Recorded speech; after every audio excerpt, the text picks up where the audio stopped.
What up, though? I'm D'Angelo, the Detroit Tailor, and welcome back to Sew and Tell. I'm doing these alterations today. I'm thinking about when fashion and storytelling and creativity really began for me. And it started with my mom. So I want to dedicate this episode to all the parents, and especially single parents, who make room for their children's imaginations despite how demanding life can be. My mother worked really hard after becoming a single parent in the 90s and working at the plant, working long hours, but she still somehow found a way to expose me and my sister to art and culture. She gave me a lot of freedom in how I dressed growing up. She always allowed me to dress myself. I started to dress myself in kindergarten. I would lay out, which I still do to this day, but I would lay out my clothes for the next few days or for the week, and I would iron them out and have all my outfits ready for the week. I remember just one time I was dressed like Urkel. I had my acid wash jeans and my plaid shirt, and I had some suspenders, and I wore glasses at the time. This was during elementary, and my uncle was teasing me, and my mother caught him, and she's like, leave him alone, let that boy live and do what he wanted to do.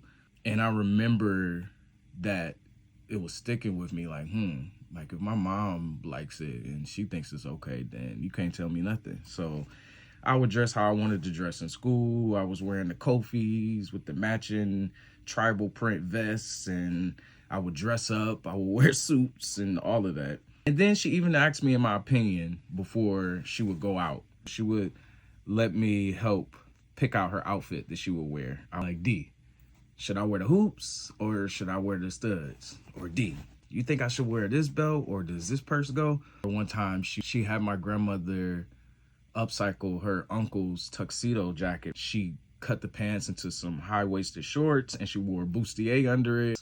My mom was serving, and I took that job real seriously because I was learning that my mom, she was giving looks, she was giving moments. Everything had a theme. The hair matched with the nails, the shoes, the purse. It was a whole story. And looking back, those were definitely my first styling sessions. Growing up, my mom introduced me to a lot of movies.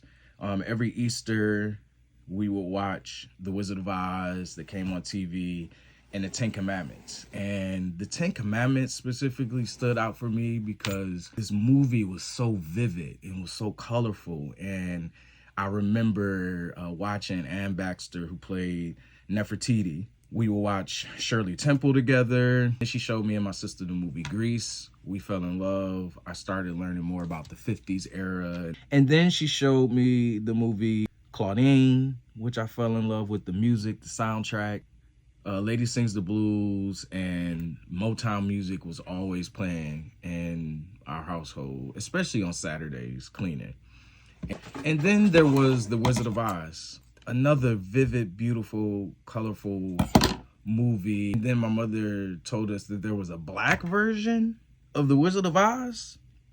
Oh, it was a wrap. Me and my sister were addicted to all the music. I have to mention, too, that my mother, again, was keeping my sister and me very cultured, and she took us to see The Wiz stage play. And Tasha Scott, I will never forget, she's an actress that was in South Central and Parenthood at the time. I remember seeing now, this is on stage. You get to do music and these costumes and characters and stuff on stage. I was blown away. And then, my mother took us to the Ice Capades. We always went to dinner. We went to the movies. The movie I will never forget that she let me choose was Evita. I was 10 years old when that came out, and I was so excited because Madonna was in it. We still joke about this movie to this day because she says that was the first and last musical that we ever saw together.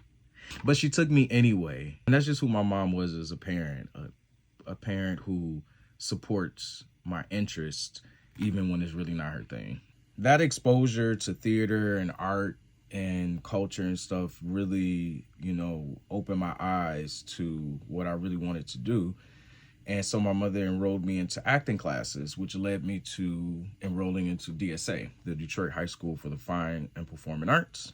And I studied speech and theater. Here in my freshman year of high school, I got the nerve to finally share with my mom the drawings. I had so many different drawings of women's clothes, and I was afraid to share that with her, but to my surprise, she was a lot more receptive, and she encouraged me to work with my grandmother. Then my grandmother started to show me sewing basics, and my mom was like, well, everybody wearing these bandanas with the rhinestones and stuff, and you could just sell that and sell your t-shirts. So I started to make and sell my own bandanas and t-shirts with my clothing line called Deucey, D'Angelo's Unique Clothing International.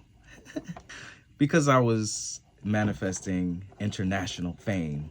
Today, I spend time preserving clothes and stories. But I realized before I even learned how to preserve clothing, my mother was preserving something really important to me, and that was my imagination. She never made me feel strange or weird. She simply just made room for it. And because of that, I'm able to sit behind a sewing machine with no shame and much more gratitude. So thank you, Mom. And to every parent who's encouraging a creative child, thank you. You may never fully realize the future you're helping create. Every garment has a story. Thanks for joining me for Sew and Tell. I'm D'Angelo the Detroit Tailor, and I'll see you next time.